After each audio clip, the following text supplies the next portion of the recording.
Hi, welcome to Rude the Reformer, where I do my best to stimulate thought and encourage discussion about how to replace the two-party system that has failed us all. Let's talk about how to do reform. I'm glad you joined in, and I hope you'll join in the conversation. Today, what I'd like to discuss is 100%. How often does that happen in the real world? But before I do that, I have to remember that the overall purpose of what I'm trying to do is to give people more choice. People have become so involved in the two-party conflict and the anger that there are many who can't think about alternatives right now. They just can't think outside the box. And I see that as extremely unfortunate. You know, if we've so limited our thinking that they have to fit into two narrow little pieces of reality, I think we've limited our freedom tremendously. So I see the two-party system as a tremendous limitation on our personal freedom. You know, it used to be that people could choose and say, hey, I like that Republican. And hey, I like that Democrat. But that's not the way it is anymore. I've been watching this for a long time. And that's why I encouraged Art Rude to write this book, Political Cocaine: How America Got Hooked on the Two-Party System and How to Intervene. Now it's available in audiobook. And so those of you into audiobook, I certainly hope you'll check it out. I read it. And the best value, though, is definitely the ebook. And as a relatively unknown author, I have no control over the price. I wish I did. But just Google Political Cocaine, and a bunch of options should come up. Political Cocaine by Art Rude. Now, I hope I have to say it that way because maybe there's somebody out there copying me or something. You never know. But that's the point of Rude the Reformer, is I want you to know that I'm just a retiree living on the family farm, trying to keep it going because I enjoy that lifestyle, and trying to do what I can to encourage discussion of reform, because I believe in the words that Abraham Lincoln spoke when he quoted Jesus Christ. A house divided cannot stand. And we've become such a divided nation that it bothers me terribly. I have children and I have grandchildren. And with this terrible divide, I'm sorry, but I don't see the United States being around for my grandchildren. And that's why I do what I do. I'm trying to prevent the nation coming apart at the seams. And sometimes it's kind of lonely territory. So I really appreciate those of you who do listen and tune in the videos. And if you can subscribe, I really need some subscribers so it'll share, because I don't have a lot of money to promote with. In fact, I pretty much burned up a lot of my promotion budget already. So I have to do what I can. And the idea I want you to think about today is 100%. All right? 100%. Just think about that. How often does 100% actually happen in the real world? You know? Do your parents agree 100% of the time? Well, it's possible, but I'd say it's extremely unusual. Those of you who are married, do you agree with your spouse or your significant other, if it's not a marriage or whatever your arrangement is? I don't care. Do you agree 100% of the time? It's possible. But I say it's, excuse me, pretty unlikely. Yet that's the way that you can distinguish, one of the ways you can distinguish a political addict. And that's where the name of political cocaine comes from. And I explain it in the book. It is explained in the book, let me put it that way. 100%. See, what happens is when people get hooked on the political cocaine, what that is our human brains have a natural response mechanism to trigger endorphins. These are the same chemicals that on the outside we call drugs, basically.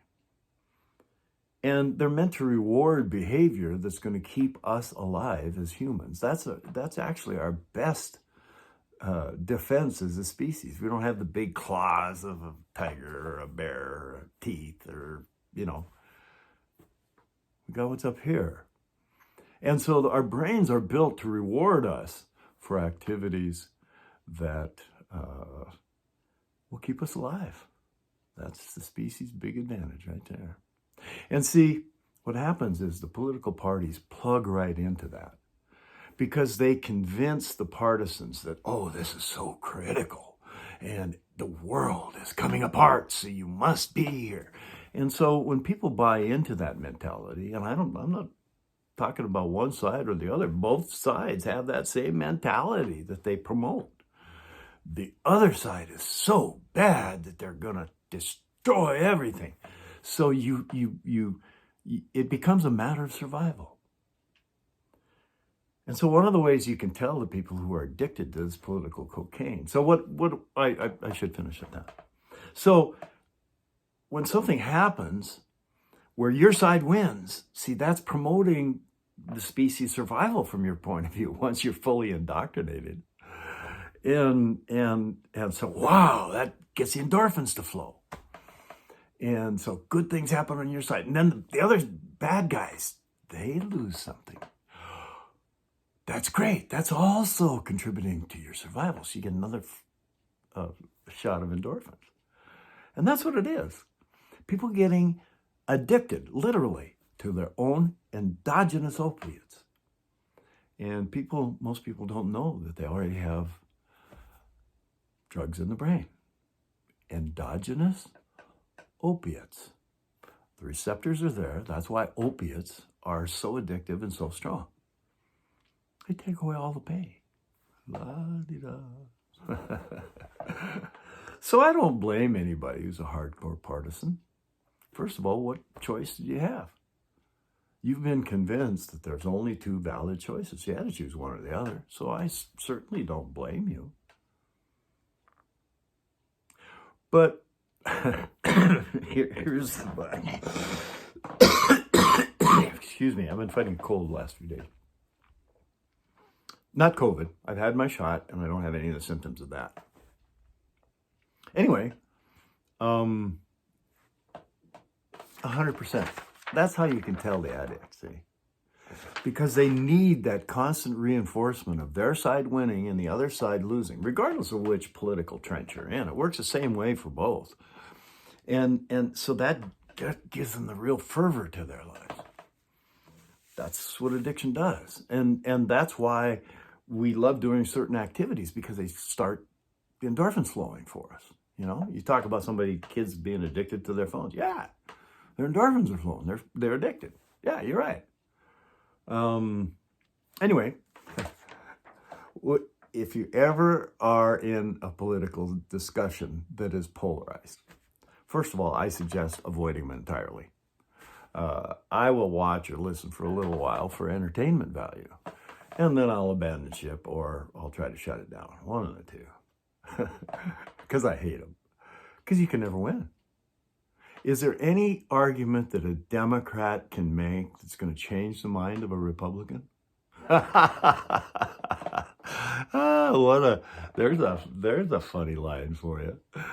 And is there any remark that a Republican's going to make that's going to change the mind of a Democrat? No. No, they just throw bombs back and forth at each other, and there's no end, there's no winner. And then finally, whoever has a majority, or one or two senators that might hold the swing votes, it's set, I mean, it's a ridiculous thing. And that's the point. Let's change it. Let's get back to a system that works. Let's get back to a system where our neighbors are our neighbors. Let's learn to be neighbors once again.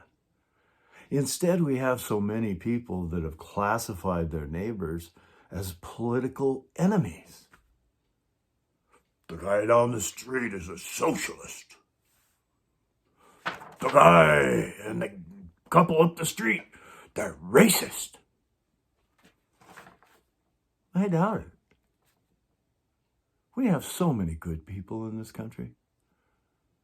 We have so many good things, so many good people. When I travel around the country, I found this is one of my atlases. I got several of these babies because I like, people know me, I like to take off. I'll go across the country. This is one of my return trips, actually. I don't know why I didn't start, because I went down to Florida on this trip. But anyway, the point is, sorry, didn't mean to bump the camera. This is live TV. No, it's not. It's live YouTube. But see, there's different spots here where I stop and I talk to people and whatever. And here's my point. When these people are discussing an issue, they will expect 100% agreement, or else you're in the other trench. You become the enemy. I find that tremendously demeaning. I think people should have to be able to choose, and there's no choice other than good or evil. No. Most things that have to be decided are complex. And to say that it's just good or evil based on limited information, I find to be demeaning. And that's what the two-party system does all the time. And so when I travel around the country, there's great people all over this country. And yet we don't talk about what we have in common with everybody. We point out the differences. And then we're taught to hate people for those differences. Why do people support this system that propels so much hate? My personal choice is Christianity, but I don't try to change other people's minds. But that's my personal choice. I just want you to know where I'm coming from. And it really bothers me when I hear some people that claim to be Christian, but I have problems believing it. Because they have so much hate. They hate. I'm sorry, I flipped into Art Rude mode there. I'm supposed to be Rude the Reformer. But see, that's what happens. I hate the hate. Why do we endorse a two-party system that teaches us to hate our fellow Americans? Red and yellow, black and white, they are precious in His sight. See, that's my background. They're all precious. Their voices should be heard. If they're American citizens, and we need a path to citizenship for people who need to be here. My relatives came in. Yours did too, most likely, unless you're Native American. And then a lot of Native Americans' relatives are also came in as immigrants. So why all the hatred of immigrants? We need to find a responsible way to deal with the situation. So, give you something to think about. But here's the key, 100%. In the real world, how often does that happen? Well, it probably happened on the simplest quizzes you had when you were in school. But then what happened when you got to the harder stuff? You hated the people that got 100% because they screwed up the curve. I know that's happened a lot of times. No, 100% is really quite rare. But if you ever get into a discussion with what I call a political addict of either flavor, either Democrat or Republican, doesn't make any difference. They react the same way. They expect 100% agreement with their point of view, or you're their enemy. We've got to change that, people. Do you agree with your siblings, your brother, your sister, 100% of the time? And yet I bet you love them. How about your dad? How about your mom? Do you agree with them 100% of the time? So why should we expect it of others? I see that as extremely limiting. And I hope it's something that you'll think about. Because I truthfully believe the vast majority of American people are wonderful people. And they come in all colors. They come in all varieties. America is a melting pot. So why are people trying to divide it up? All right, I hope I've given you something to think about today. And I hope you'll come back. I hope you'll choose to subscribe to my channel. And I hope you can put in a good word for me to others so we can encourage this discussion. Lately, I've had to concentrate on music, which is another facet of my life because, see, I don't like government run from the top, and I don't like the music industry run from the top. So I write and record music, but I don't do the political material anymore when I'm entertaining.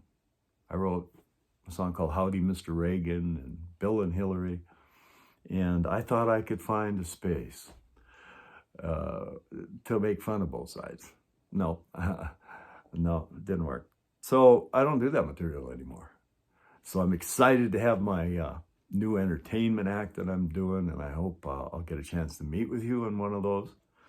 And then I've got to keep going. I can't stand to see the nation divided. So I appreciate every one of you who checks out the videos. And if you can bring the discussion of reform and being neighbors once again. That's a wonderful thing. I hope you have a wonderful day today. You know, every day is a gift. So I hope you unwrap that thing carefully today because that's why they call it the present. Have a great day.